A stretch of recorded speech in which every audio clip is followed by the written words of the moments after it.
এটা কি দিয়ে বেশি খেতে ভালো লাগে? এই রেসিপিটা তুমি নানের সঙ্গে, রুটির সঙ্গে, ওকে, পরোটার সঙ্গে এবং পোলাওয়ের সঙ্গেও খেতে পারো। তো আমার কাছে মনে হচ্ছে যে এটা নান বা পরোটা দিয়ে হলে আই গেস বেশি ভালো লাগবে।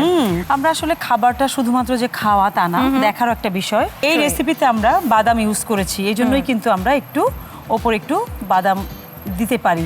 খুব বেশি কিছু দিয়ে আর ক্লামজি করব না।